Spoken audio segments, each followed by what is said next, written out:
اگه یادتون باشه این خونه که 20 سال قدیمی است و من خریدم و توی پارت قبلی کلی سعی کردیم که باغچه این خونه رو قشنگ و تمیزش کنیم. از پیشرفت اگه بخوایم حرف بزنیم، باید بهتون بگم که بچه‌ها من این درختی که اینجا می‌بینید و تا جایی که تونستم هرس کردم، شاخ و برگ اضافی رو زدم. مثلا اینایی که اومده بود سمت خیابون. بچه‌ها یه سگ کوچولو هم آوردیم اینجا، البته سگ که نه، این عشق بره، اسمش فنداخه، مال خانوممه و آوردیمش انداختیمش توی باغچه برای خودش اشغال کنه. همون جایی که می‌بینید اینم بچه‌ها تمام شاخ و برگای اضافیه. نه بیرون تو نمیتونی بری، در بعد ببندم. تمام شاخ و برگای اضافیه که با هم از این دیوار کندیمش و اینجا پدر خانممون داریم آقا حمید. آقا حمید همه چی اوکیه؟ که مسئول درست کردن آتیش امروز. اینم از نمای باغچه ما توی روز. بچا اینجوریه. من حالا دوباره اینجا یه دونه مرز کشیدم که این فندق کوچولو ما نتونه بره اونور، چون که اونجا یه سگه دهن آدم نمیتونی بری. بچه تو ویدیو امروز من میخوام داخل اینجا بهتون نشون بدم. داخل اینجا ما کلی کارا انجام دادیم، مطمئنم که خیلی سورپرایز میشید. خب اول از همه اگه یادتون بیاد اینجا خب راهرو خونه پایینی بود که کلی خرت و پرت هم اینجا هست، چون که ما همین الان مشغول تمیزکاری و رنگ‌آمیزی و اوکی کردن اینجا هستیم و این از اولین اتاق ما بود که توی ویدیوی معرفی این خونه کاملا ظاهرش فرق میکرد. ولی الان تا جایی که ما تونستیم کاغذ دیواری‌ها رو کندیم، یه لایه رنگ زدیم اینجا رو و امروز قراره که تمام این کاغذ دیواریایی که هنوز روی دیوار مونده با این دستگاهی که اینجا داریم، این دستگاه مثل حالت سنباده میمونه، با این بزنیم که دیوار صاف بشه و بعدش اینجا رو رنگ‌آمیزی کنیم. اتاق دوم تقریبا تمامه بچا، کفش که نو بود، دیوارام همه رنگ شدن و دیگه تقریبا تمامه، هیچ کار دیگه نباید انجام داد. فقط اینکه یه لایه رنگ دیگه بعد بیاد روی این دیوار که رنگش هم یه ذره قوی‌تر بشه. مثلا اگه دیگه دقت کنید این گوشه موشه هنوز درست رنگ نشدن و بعدش این دیوار هم اوکی میشه. راهرو هم که از قبل اوکی بود، آشپزخونه هم که اوکی بود، هیچ کاری نداره، فقط یه ذره بعد تمیزکاری انجام بدیم. دیوار همه چیش به نظرم اوکیه. بعد اینکه این دیوار اینجا بچا مشکی بود که اینا ما دوباره به رنگ سفید زدیمش و به نظرم خیلی بهتر شد. بعد اینکه باید کلا دیوارای اینجا رو یه لایه رنگ سفید دیگه بزنیم که همینجوری که می‌بینید مثلا اینجا رو ما اومدیم تعمیر کردیم دیگه اینا از بین برن و بعدش آشپزخونه هم تمام میشه. نمیدونم دیده بودید یا نه، ولی این قسمت یه ذره گچ دیوار خراب شده بود و اینجا ما اومدیم تعمیر کردیم و برنامه بعدی هم اینه که اینجا رو یه رنگی بزنیم و اگه دقت کنید اینجا بچا اصلا کاغذ دیواری نداره و برنامه ما این نیست که کاغذ دیواری اینجا بزنیم. یه رنگای ویژه‌ای هستن که توشون خورده چوب هم داره و یه جوری کار همون کاغذ دیواری رو انجام میدن ولی خیلی راحت‌ترن. برای رنگ‌آمیزی من خودم این کارا رو انجام ندادم، به چند نفر سپردم که این کارا رو انجام بدن، چون که من بیشتر وقتمو صرف باغچه و اینجور چیزا کردم. واحد اصلی، واحدی که 4 خوابه هست و دقیقاً این پشته تا 1-2 هفته دیگه خالی میشه و بعدش میتونم اونجا رو بهتون نشون بدم. یعنی اگه اونجا رو ببینید واقعاً پشماتون میریزه. خیلی خوشگله، من خیلی دوستش دارم. حالا شاید از خودتون بپرسید که برنامه امروز چیه؟ برنامه امروز اینه که من با این قراره که تمام آتش‌آشغالی که اینجا بود و دیشب من همه رو تا جایی که تونستم یه جا جمع کردم، تمام اینا رو جمع کنیم، از اون پشت بیاریمش این جلو و تو این پلاستیکایی که توی دست من هست و 120 لیتر جا دارن بذاریم و بعدش بریم و بندازیمشون دور. همین آسونی. البته آسون هست ولی کار خیلی سختیه، چون که همه رو باید تنهایی جمع کنم، بندازم تو پلاستیکو ببندم و ببرم بندازمش دور. کار سختیه ولی از پسش برمیاد. اوکی بچه‌ها، دیگه خودتون شاهدید تمام این آتش‌آلا رو من از این پشت آوردم سمت جلو، ولی هنوز کامل تمیز نشده. مثل این گوشه‌ای که مجبورم با دست همه رو بیارم بیرون. اصلا خودتون ببینید خیلی وضعیت اینجا بده. مثلا اینجا موزاییکه، بعد بین موزاییک چمن در اومده که همه اینا رو من باید بگیرم از ریشه درشون بیارم، چون جای خوبی در نمیاد. و بعد اینجا دیگه موزاییک نیست. بعد مثلا این لوله من نمیدونم چی از بیرون، مال آب بارونه، از بیرون اومده رفته این زیر، خیلی تو دیده و خیلی جای بدیه. این باید بره دقیقاً زیر زمین. کلی ریزه‌کاری اینجا داره که همه رو باید کم کم انجام بدیم. تمام این برگا رو جمع کنیم، حداقل یه قدم بریم به سمت جلو.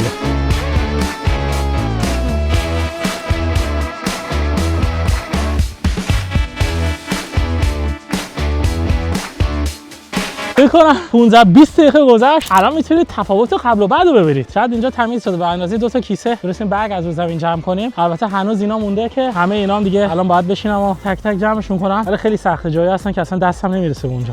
به بچا خودتون ببینید. آقا ما این آقا فندق رو گذاشتیم بالا، چون خیلی شیطونی میکنه، هی میره اون بر و برمیگرده. آقا امیرم مشغول برپا کردن آتیشن که دیگه یه ذره دیگه آتیش خیلی میگیره و بعدش برنامه ما اینه که یه چای آتیشی بذاریم. ولی خب تا اون موقع من باید برم تمام برگا و چه آتش‌آشغالی که جمع کردم و بذارم توی ماشین که بعد بریم و همه رو ببریم یه جایی که بنازیمشون دور.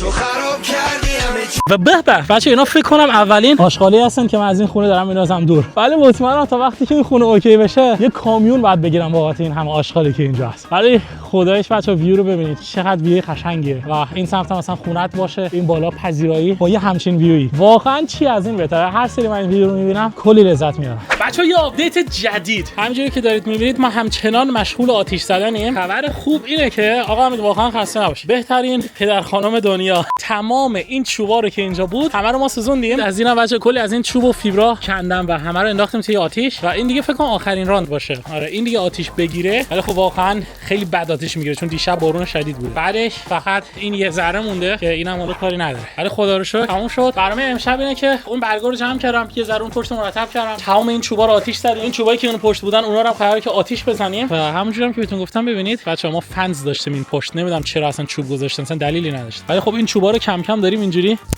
میشکونیمشون و درشون میاریم و میندازیمشون تو آتش که از شر اینام خلاص بشه. این داخلم بچه‌ها مشغول کارن. الان دقیقاً تو این اتاق کوچیکن که بهتون گفتم دارن اتاقو رنگ میزنن که دیگه کم کم به زودی تموم بشه، یعنی تا یه هفته دیگه تموم بشه. هر پیشرفتی که دارم میکنم خیلی بهم حال میده. خوبیش میدونید چیه؟ خوبیش اینه که هر کاری که میکنید مال خودتون. اگه این باغچه رو خوشگل بکنم باشه خودمه، کرایه نیستم اینجا و خیلی خوبه. درست آقا امین؟ آره شخصی. چقدر خوب از 1 تا 10. از 1 تا 10 8. آپدیت جدید بعد از تقریبا 1 ساعت و نیم تمام چوبایی که شما دیده بودید همشون تبدیل به این همه خاکستر شدن. همه رو سوزوندیم. آقا امید واقعا خسته نباشید. دم شما گرم. با همکاری فندا. مرسی که تا رو اذیت نکردی. بچه‌ها اینجا همه رو ما تمیز کردیم ولی فکر کنم دیگه تمام این چمن ممنا رو که با بیلچه زدیم چیز کردیم همه خراب شدن و تو فصل بهار باید چمن جدید بکاریم. اینجا هم کلا مرتب کردیم تا اون آخر، خیلی بهتر شد. و الان خدا رو شکر آدم میتونه بغل این حصار وایسه. قبلا جوری بود که مثلا تا اینجا گیاه بود، آدم مثلا این نزدیکا نمیتونه وایسه، ولی الان خیلی اینجا بزرگتر شده. اوکی این آتیشو الان آب میریزیم روش، وای میسیم که تموم بشه و خاکستراش هم سری بعد میندازیم تو آشغالی. بچه‌ها من یه دستگاه گریل هم سفارش دادم برای سری بعد که بیام چه میدونم اینجا آتش بازی بکنم این داستانا که به دست من رسیده. رفتم از پست گرفتم، اینم خیلی خفنه چون که این متاسفانه مال همسایه‌مون بود که کرایه گرفتیم، یعنی ازش قرض گرفتیم و از این به بعد دستگاه خودمون رو داریم.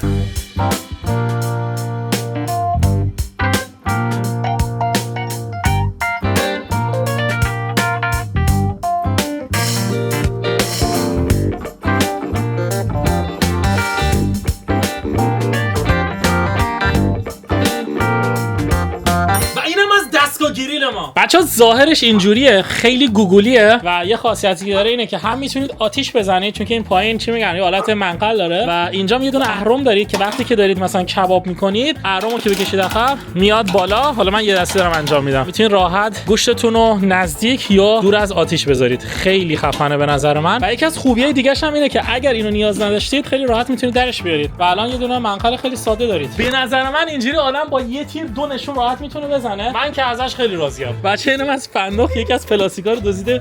اینجوریام برو من پلاستیک چرا میدوزی؟ اینا رو من از دستش قایم کنم. یه پلاستیک خار شده. اوکی این کاغذ اینم پلاستیک. بچه‌ها ببینید ما معمولا برای کار کردن اومدیم اینجا، ولی ببین چقدر کباب کردیم. از این بعدم دو تا منقل داریم میتونیم با هر دو تاش کباب کنیم. الان که دارم میبینم چقدر این بلوکایی که اینجا زشتن، این همه اینا رو باید برداریم که یه ذره هم جا بیشتر بشه، هم که خوشگل‌تر به نظر برسه خونه. اینا به نظرم اصلا جاش اینجا نیست. بچه‌ها امروز روز خیلی پرکاری بود. 6 ساعت اینجاییم. بچه‌ها از داخل داشتن اتاقو رنگ می‌زدن، سنباده می‌زدن، دیوارا رو چه می‌دونم کاغذیواری می‌زدن. ما هم از این بیرون حواسمون به باغچه بود، کل این چوبا رو سوزوندیم، کباب کردیم. نه کل این چوبا رو سوزوندیم. این دستگاه رفتم پست برامون آورد، بستیمش. کلا من تمام دو تا باغچه رو تمیز کردم، جارو زدم، خوشگلش کردم. بریم به سمت خونه یه استراحتی بکنیم و فردا پس فردا دوباره بیایم. اون وقت نوبت این نرداست. کل این نردا رو بعد در بیاریم. شب شما بخیر. البته شب شما چیه؟ برای ما اینجا یکی دو روز میگذره ولی برای شما فقط چند ثانیه.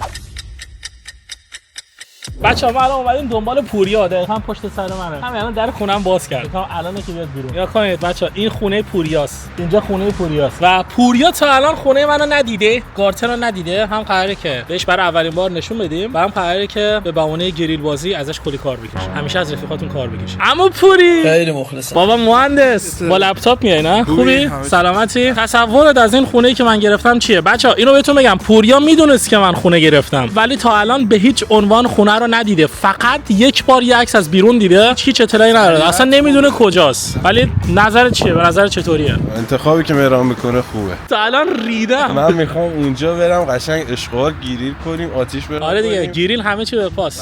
لیتس گو. بذار وسیلهاتو بذاریم. اما پوری من در برات باز میکنم. بفهم خونه خود. نظرت راجع به این ورچیه؟ خیلی خفنه واقعا، باحال، سرسبز. حالا کی گریل کنیم مهران؟ اینو بگو، من الان خیلی گشنمه. بعد از اینکه تمام این فنزا و این درختای پشت زدیم، الان من آوردی اینجا کار کنم. آره بچه‌ها، برنامه امروز ما اینه که اول از همه این تمام اون چوبایی که شما دیروز دیدید و ما همه رو آتیش زدیم، اول از همه باید اینا رو خالی کنیم و این سطل آشغالی قهوه‌ای مخصوص اینجور چیزاست. وای هنوز پشمام باورم نمیشه. وای هنوز از دیشب خاموش نشده، ولی از بس این عمیق بوده که پایینش اصلا خاموش نشده. خب آقا ما بالاخره رفتیم یه کتری آب آوردیم و روی این ریختیم و یه ذره آتیش زیر خاکسترش رو خاموش کردیم. یس. ولی تصمیم گرفتیم که توی این امروز آتیش درست کنیم، می‌خوایم تستش کنیم. چون من دیشب گند زدم بهش خرابش کردم. من گند زدم به این دستگاه جدیدی که خریدم. بچه‌ها نگاه کنید خرابش کردم. اونجا کجش کردی. بعد دیشب اینو خرابش کردم. نگاه کنید کجش کردم. الان می‌خوام توی این آتیش بزنیم که بعدم گریل هم بکنیم و ببینیم که توی این جواب یا نه. اون آتیش میتونه روشن کنه یا نه. بعدش قراره که امروز تمام این نردایی که اینجا می‌بینید همه رو در بیاریم. تنها چیزی که اینجا قراره بذاریم یه دونه این سیم است و یه دونه هم اینه. و بعدش بچه‌ها من امروز با صاحب اون پشتم صحبت کردم. بهم گفتش که نیستش ولی 2 روز دیگه میاد و گفتش میتونیم بیاد رو زمینم، حالا یا خودش یا با هم کل این شاخه و برگا رو بزنیم. به غیر از اون قبل از اینکه هوا تاریک بشه این چراغ هم می‌خوایم عوض کنیم چون نورش خیلی کمه. بریم همینو این بالا نصب کنیم چون که نورش الان دقیقاً اینجوریه، شب خیلی کمه و نورش هم زرده، ولی این فکر کنم نورش رو 2-3 برابر کنه. بریم برای عوض کردن لامپ.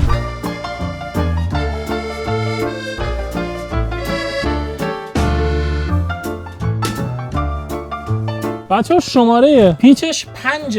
من باورم نمیشه اصلا آچار 5 آدما خیلی کم دارن. چرا باید سایزش 5 باشه؟ کاش 8 می بود. ولی خب به زور گشتم و یه دونه پیدا کردیم. من بریم و بازش کنیم. اولین لامپ خونم که دارم تعویض میکنم. خب بچه‌ها آماده اید؟ بزرگترین تست تاریخ.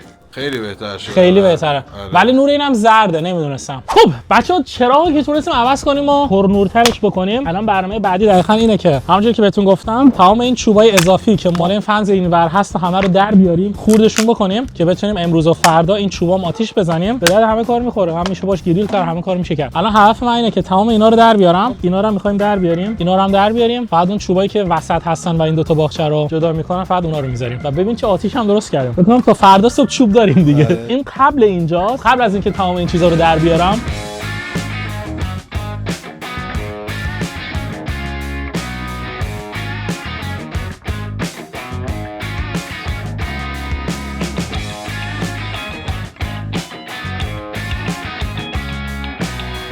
اینم از بعدش تقریبا 25 دقیقه تا نیم ساعت طول کشید، تمام شدیم. بعد یه نکته که خیلی جالبه اینه که بچه‌ها شاخ و برگ اضافی رو می‌بینید، دیگه نیازی نیست ببریشون. یه ذره هولش بدی میفته توی زمین همسایه چون مال همسایه است. بعد دقیقاً اون پشت همین اتفاق افتاد. نه حالا یه ذره به اینجا وصلن، اینا رو بعد کوتاه کنیم ولی به محضی که این قسمت رو بزنیم که دیگه وصل نباشه به حصار ما، همه رو اینجوری میشه هول داد و میافتن اون پشت. این خیلی خوبه. وظیفه خودش همه رو برداره. باهاش صحبت کنم که اگه کمک خواست منم میرم کمکش، هیچ مشکلی نیست. همینا رو جمع کنیم و آتیش بزنیم یا بنازیم. الان تنها کاری که باید انجام بدیم اینه که تمام اینا رو باید ببریم. اینجا یه دونه ریشه درست شده مال همین بوتاست، اینا میخوام درش بیارم و اینا رو که ببریم همه اینا میافتن اون پشت، اینجا تمیز میشه. به به اینا من دستگاه مورد علاقه من. تو اینو تا حالا ندیدی؟ خیلی خفن. ببین مثل آب خوردن میمونه. نگاه کن اینجا رو.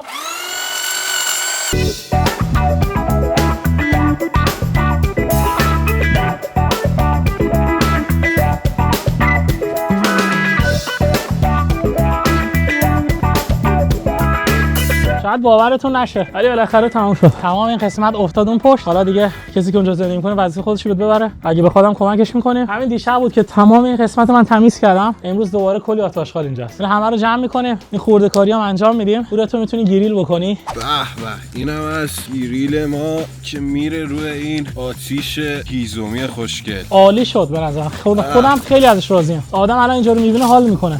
واقعا عالیه. چوبایی هم که درآوردیم پوسیده بودن دیگه. نگاه کنید بچه‌ها چقدر ما آتش‌غال جمع کردیم. باشه آدم یه چیزی که مثلا قشنگ میکنه، تمیز میکنه، خوشگل میکنه، خیلی لذت میده بهش و من خیلی حال میکنم. بعد این پشت من جارو زدم، این پشتم تمیزه. به نظر راجع این دستگاه گریله چیه؟ اینکه آدم میتونه تو بچرخونه، یعنی تو میتونی راحت بشینی، روش بشینی. الان امشب من این آتش‌غالو میذارم تو ماشین، میبریم میندازیمشون دور. این چوبام سعی میکنیم که امروز فردا آتیش بزنیم که دیگه اینجا تمیز بشه. و برنامه بعدی که شاید ویدیوشو دیگه نگیریم اینه که اینا رو میخوام همه رو بندازم دور که اینجا خیلی صاف بشه. الان دیگه وضعیت باغچه ما هم تا اینجا دیدید. اگه نظر یا ایده دارید حتما برام توی کامنت ها بنویسید. عشق منید، عشق بگیرید و تا ویدیو دیگه بای بای.